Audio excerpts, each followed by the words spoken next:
Good morning students. Next question 2 from exercise 8.2. Question number 2 में क्या है आपके पास में? Which of the following triplets are Pythagorean? तो पाइथागोरियन ट्रिपलेट्स क्या होते हैं? जो आपने पाइथागोरस थ्योरम में पढ़ा है सेम उसी को हम ट्रिपलेट्स में भी देखते हैं।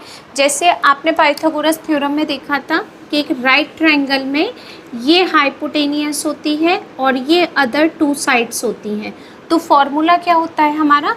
Perpendicular square plus base square is equal to hypotenuse square. इसको हम बोलते थे पाइथागोरस थ्योरम, ठीक है। और यहाँ पर आपको 3 वैल्यू दी हुई होती थी, परपेंडिकुलर, बेस और हाइपोटेनियस।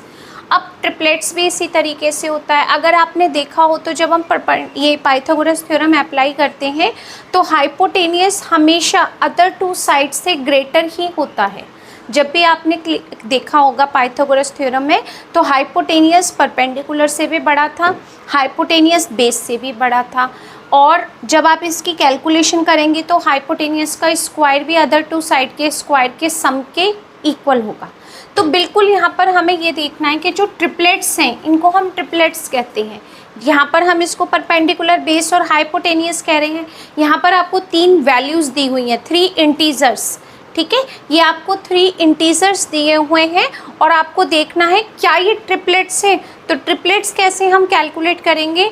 2 साइड्स का सम थर्ड साइड्स के स्क्वायर के इक्वल होगा, या sum of 2 sides square is equal to third side square, okay.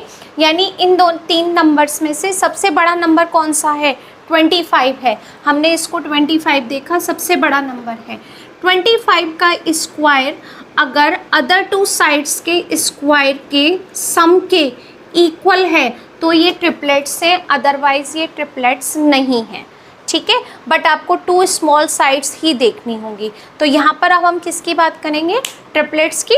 तो मैं यहाँ पर ये सारा इरेज कर देती हूँ, ओके। उसके बाद हम देखते हैं ट्रिपलेट्स कि ये ट्रिपलेट्स आपके हैं या नहीं, क्योंकि उसमें यही पूछा है आपको कि इसमें से ट्रिपलेट्स कौन कौन से नंबर हैं। तो हम ट्रिपलेट्स के नंबर बताएंगे। यहाँ पर जैसे हमने लिया, आपके पास में सिर्फ पहचान करनी है कि ट्रिपलेट्स हैं कि नहीं। तो सम ऑफ 2 साइड्स स्क्वायर यानी 7 square plus 24 square is equal to 25 square, क्योंकि इसमें सबसे बड़ा नंबर 25 ही है। 7 का अगर आप स्क्वायर करेंगे तो 49 मिलेगा और 24 का स्क्वायर करेंगे तो 576, ठीक है। और 25 का स्क्वायर करेंगे 625। अब आप इनको प्लस करो, 9 6 15, 8 4 12 और ये हो गया 1 625 इज इक्वल टू 625। इसका मतलब दोनों इक्वल हैं, तो ये क्या हो गए आपके पास? Triplets, okay. तो 7 24 25 यहाँ पर आप लिख सकते हैं इसको। Numbers are Pythagorean triplets, Pythagorean triplets. उसको पाइथागोरस थ्योरम बोलते थे, हम इसको पाइथागोरियन ट्रिपलेट्स बोलेंगे, ओके। तो ये ट्रिपलेट्स हैं। सेकंड पार्ट में भी हम बिल्कुल इसी तरीके से करेंगे। सम ऑफ 2 साइड्स स्क्वायर, तो ये दोनों छोटे नंबर हैं, इनका स्क्वायर और उसका भी सम। तो हमने यहाँ किया 15 square plus 36 square is equal to 39 square. सिर्फ हमें चेक करना है कि ये है या नहीं। तो हमने इसको किया, ये हो गया 225। अब 36 का स्क्वायर करके देखते हैं। 36 इंटू 36, 6 6 36, 21, 6 18 और यहाँ हो गया 1 3 3 9 और 1 10, 6 9 2 1। तो यहाँ हो गया 1296 इज इक्वल टू 39 का करेंगे। 39 इंटू 39, 9 इंटू 9 81, 3 9 ज़ा 27 और 8 हो गया 35, 3 9 ज़ा 2 27, 3 3 ज़ा 9 10 11, 1 और यहाँ 3 4 5, ये हो गया 1 1 5 2 1। प्लस करो इनको, 6 और 5 11, 1 10, 11, 12 का 1, ये भी 5 और ये 1। इसका मतलब ये नंबर्स आपके क्या है, पाइथागोरियन ट्रिपलेट्स हैं। तो आप लिख सकते हैं 15, 36, 39 आर पाइथागोरियन ट्रिपलेट्स। ओके,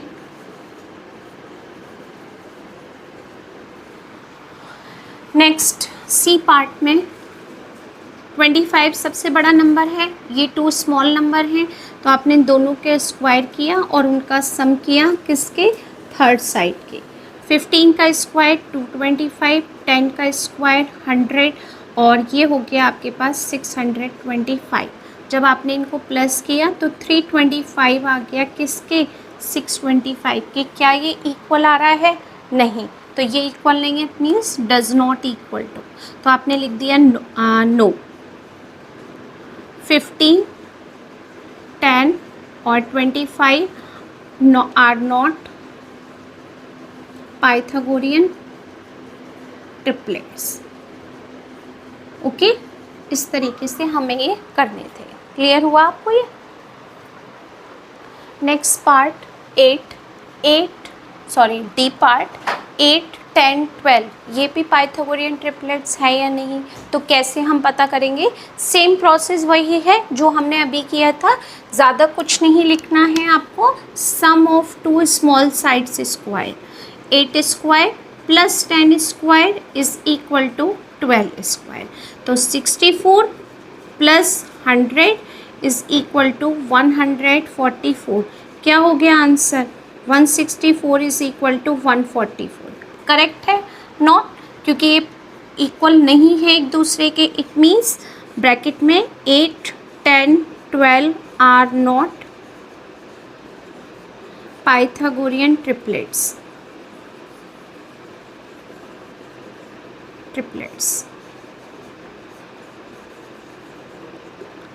कि ये ट्रिपलेट्स नहीं हैं आपके, इक्वल नहीं हुआ। ठीक है, जहाँ पर इक्वल हो जाएगा इसका मतलब वही पाइथागोरियन ट्रिपलेट्स होंगे।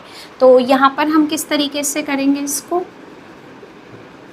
16 square 12 square is equal to 20 square. ठीक है, तो 16 का स्क्वायर क्या हो जाएगा आपके पास में, 16 का स्क्वायर हो जाएगा 256 प्लस 144 इज इक्वल टू 400। ठीक है, प्लस किया आपने 10 फिर 10 फिर 4, यहाँ पर दोनों साइड इक्वल हो गई, यानी दो स्मॉल नंबर्स का स्क्वायर का सम थर्ड साइड के स्क्वायर के इक्वल हो गया। ओके, तो इसका मतलब क्या हो गया, 16, 12 और 20 आर पाइथागोरियन ट्रिपलेट्स। मैंने इसको पीटी लिख दिया है डॉट करके, पाइथागोरियन ट्रिपलेट्स। ओके, नेक्स्ट है 2.5, 6 and 6.5 are Pythagorean triplets, yes और नो। तो 2.5 square 2.5 whole square plus 6 square is equal to 6.5 whole square. तो यहाँ पर ये हो जाएगा आपके पास 6.25 plus 36 is equal to 42.25। Clear है? तो अब देखते हैं, इसको हम प्लस करते हैं, डेसिमल से पहले वाले नंबर में इसको प्लस करेंगे। 42.25 हो गया और यहाँ पर भी 42.25 हो गया। तो इसका मतलब 2.5, 6 और 6.5 आर पाइथागोरियन ट्रिपलेट्स। ये आपका कंप्लीट हो गया question number 2। Next question number 3, find the length of the hypotenuse of a right triangle if the lengths of its base and perpendicular. आपको यहाँ पर क्या फाइंड करने के लिए दिया है, उसने हाइपोटेनियस फाइंड करने के लिए कहा है और आपको क्या क्या दिया है, बेस दिया है और परपेंडिकुलर दिया है। ये दो वैल्यू दी है, थर्ड वैल्यू फाइंड करनी है। जैसे ही हाइपोटेनियस आ रहा है, length of perpendicular and base आ रहा है, इसका मतलब हम पाइथागोरस थ्योरम की बात करेंगे। तो यहाँ पर जो आपको गिवन है वो बेस और परपेंडिकुलर है। आप किसी को भी बेस ले सकते हो, किसी को भी परपेंडिकुलर, क्योंकि फॉर्मूला क्या होता है, hypotenuse square is equal to perpendicular plus base square. Okay, दोनों पर स्क्वायर है तो हम परपेंडिकुलर लिख सकते हैं 6 सेंटीमीटर और हम बेस लिख सकते हैं 8 सेंटीमीटर। फॉर्मूला क्या होगा, hypotenuse square is equal to perpendicular square plus base square. Okay, इसको बी लिख दे रहे हैं। ओके, अब आपके पास परपेंडिकुलर क्या है 6 स्क्वायर और यहाँ पर क्या है 8 स्क्वायर। क्या आंसर आ गया 36 प्लस 64 और ये हो गया 100। 100 किसकी वैल्यू है, हाइपोटेनियस स्क्वायर की वैल्यू है। हमें ओनली हाइपोटेनियस कैलकुलेट करना है। तो 100 का अगर हम निकालेंगे, कैलकुलेशन करेंगे तो hypotenuse square is equal to क्या हो सकता है 10 स्क्वायर। अब दोनों की पावर सेम है, बेस का कंपेयर करें तो हाइपोटेनियस की वैल्यू क्या आ गई आपके पास 10 सेंटीमीटर। सब सेंटीमीटर में है तो आपके पास ये वैल्यू भी सेंटीमीटर में ही कैलकुलेट होगी। ओके, तो इस तरीके से हमने ये निकाल दिया। नेक्स्ट है आपके पास में बी पार्ट, वो भी बिल्कुल इसी तरीके से जैसे हमने क्या किया है ए पार्ट को कंप्लीट। क्या है, परपेंडिकुलर क्या दिया है आपको 1.5 मीटर, बेस दिया है आपको 2 मीटर। ठीक है, अब आपका फॉर्मूला क्या अप्लाई कर सकते हैं हम, hypotenuse square is equal to perpendicular square plus base square. Perpendicular क्या है यहाँ पर 1.5 होल स्क्वायर प्लस बी क्या है 2 स्क्वायर। तो 1.5 का स्क्वायर क्या हो गया यहाँ पर 2.25 और यहाँ 2 का स्क्वायर क्या हो गया 4। जब आप इसको प्लस करोगे तो क्या आ गया 6.25। हाइपोटेनियस स्क्वायर की वैल्यू है, हमें किसकी वैल्यू चाहिए, ओनली हाइपोटेनियस। तो आपको ये पता है अगर हम 625 के फैक्टर करेंगे तो क्या आएगा 25 स्क्वायर आएगा, यही आएगा ना, ऐसे लिख दो आप 25 स्क्वायर। अगर 6.25 है इसका मतलब डेसिमल एक नंबर के बाद होगा तो आप इसको क्या लिख सकते हो 2.5 होल स्क्वायर। ठीक है, डेसिमल के अपने आप 2 नंबर्स हो जाएंगे ये। तो आप हाइपोटेनियस क्या लिख सकते हो 2.5 स्क्वायर हाइपोटेनियस स्क्वायर। अब आपके पास पावर सेम है तो बेस की वैल्यू क्या हो गई, hypotenuse is equal to 2.5 metre है तो आंसर मीटर में दे दिया। ये हो गई आपके पास हाइपोटेनियस 2.5 मीटर। ओके, क्लियर है। सेम पाइथागोरस थ्योरम जैसे हमने लगाई थी क्वेश्चन नंबर 1 में उसी तरीके से यूज़ करना है। नेक्स्ट पार्ट सी, 2.5 डेसीमीटर और 6 डेसीमीटर। आपको ये डेकामीटर कह लो, डेसीमीटर कोई भी वैल्यू हो सकती है, डीएम लिखा है यहाँ पर। ठीक है, तो हम लेंथ को क्या लिख सकते हैं, एल इज इक्वल टू 2.5 और सॉरी एल नहीं परपेंडिकुलर सॉरी, और बेस को हम क्या लिख सकते हैं 6 डीएम। फॉर्मूला वही है जो अभी तक लिखा था, hypotenuse square is equal to perpendicular square plus base square. 2.5 whole square plus 6 whole square, ये हो गया आपके पास 625 25 मीन्स 625 प्लस ये हो गया 36, कितना आ गया 42.25 और हाइपोटेनियस स्क्वायर। अगर आप इसके फैक्टर करें या कैलकुलेशन करें तो हमने प्रीवियस क्वेश्चंस में कुछ वैल्यूज़ कैलकुलेट की थी, वहाँ पर आपको आइडिया होगा ये वैल्यू 7.5 की होती है, यानी 4225 75 की होती है। तो डेसिमल एक नंबर के बाद आ जाएगा तो आप यहाँ लिख सकते हो 7.5 होल स्क्वायर। ठीक है, इस तरीके से बेस अलग है बट पावर सेम है, कंपेयर करेंगे तो हाइपोटेनियस की वैल्यू हो गई 7.5 डेसीमीटर। ओके, अगर आप नहीं हैं तो 4225 करके आप इसके प्राइम फैक्टर करके भी वैल्यू निकालेंगे तो सेम आ जाएगी। ठीक है, अब यहाँ पर है फिर देखो वही नंबर आ रहा है आपके पास में, इससे बड़ा न 7.5 है। अब इसका हमें सॉरी ये तो अलग ही है, 7.5 नहीं होगी यहाँ, 6.5 का होगा ये शायद, हाँ सॉरी ये किसकी वैल्यू होगी, ये 6.5 की वैल्यू होगी।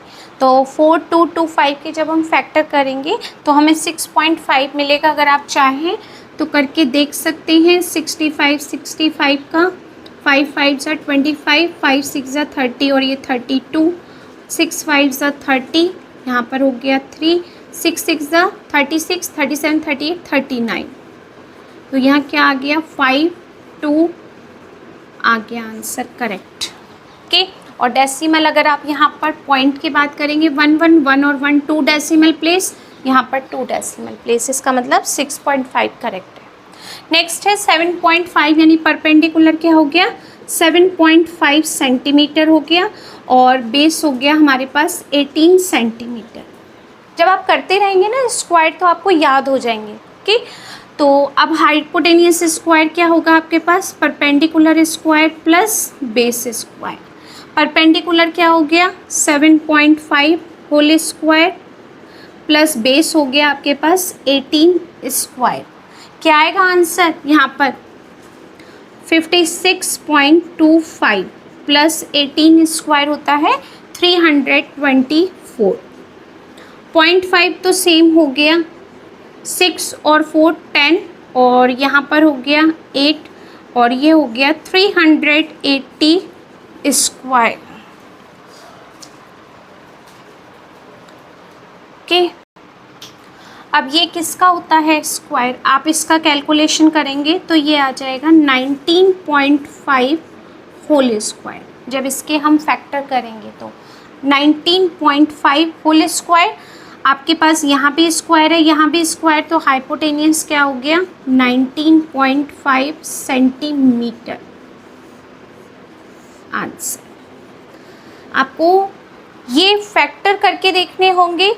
हम इसके जैसे मैं आपको बताती हूँ 38 यहाँ पर 380.25 कर देते हैं। ठीक है, अब आप इसके फैक्टर करेंगे तो फैक्टर 5 से ही करते हैं सारे, उसके बाद कोई और नंबर लेते हैं। 5 7 ज़ा 35, 3 5 6 ज़ा 30, 0 5 5 ज़ा 25। ठीक है, फिर 5 से किया हमने इसको, 5 1 ज़ा 5, 2 5 5 ज़ा 25, 5 2 ज़ा 10, 5 1 ज़ा 5। अब ये 5 से पॉसिबल नहीं है, अब हम इसको 3 से करेंगे तो 3 से करते हैं। 3 5 ज़ा 15, 0 3 7 ज़ा 21। फिर 3 से किया, 3 1 ज़ा 3, 2 3 6 ज़ा 18, 3 9 ज़ा 27, 3 6 ज़ा 18, 3 3 ज़ा 9, 3 2 ज़ा 6, 3 1 ज़ा 3 और 3 7 ज़ा 21। कहीं मिस्टेक हुई है क्योंकि यहाँ पर 7 एक्स्ट्रा है ज़्यादा 1 सेकेंड। यहाँ पर एक छोटी सी मिस्टेक हो गई थी कि जब हमने 3 1 ज़ा 3 किया तो यहाँ 3 6 ज़ा 18 आना चाहिए था। ओके, तो ये गलती से हो गया था, अब इसको हम सही कर देते हैं। यहाँ पर हो गया 13 का किया इसमें 13 टाइम्स और आपके पास ये आ गया 13 1 ज़ा 13। तो आपने जब इसके फैक्टर किए 38025 के, पॉइंट नहीं लगाया मैंने, अभी सिर्फ फैक्टर किए हैं। जब हमारे पास ये स्क्वायर होता है ना तो हम दो दो का पेयर बना के एक ही नंबर लिखते हैं। अब जैसे आपके पास ये 5 का पेयर बन गया तो ये 5 हो गया, यहाँ 3 का पेयर बन गया, यहाँ 3 निकल गया, यहाँ पर 13 का पेयर है तो ये 13 लिख दिया हमने। एक ही बार लिखते हैं, दो पेयर नंबर को पेयर बना के एक बार लिखते हैं। अब आप इन सब का मल्टीप्लाई करो, क्या आ गया 195। तो यहाँ पर डेसिमल कितनी डिजिट के बाद है 2, तो इसका मतलब आपके पास नेचुरली मल्टीप्लाई करने के लिए एक ही डिजिट के बाद होगा। यहाँ पर मल्टीप्लाई करेंगे तभी तो आपको 2 डिजिट में मिलेगा। तो यानी जब हमने इसकी कैलकुलेशन की पूरी, फैक्टर किए प्राइम फैक्टराइजेशन, तो हमें क्या नंबर मिला 195, जिसको हम 19.5 का स्क्वायर कर सकते हैं। अभी तो हमने आपको प्राइम फैक्टर से सिखाया, लेकिन जब आप 8th क्लास में आएंगे स्क्वायर रूट चैप्टर पढ़ेंगे तो ये जो फैक्टर है हम लॉन्ग डिवीज़न मेथड से भी कर सकते हैं, जो इससे बहुत इजी होता है और शॉर्ट भी होता है करने के लिए। ठीक है, तो अभी आप ये करिए, अगर आपको समझ में आ जाता है तो ठीक है, अदरवाइज़ 1-2 बार प्रैक्टिस से और जल्दी समझ आएगा कि हम इस तरीके से स्क्वायर कैसे कैलकुलेट करते हैं। ओके।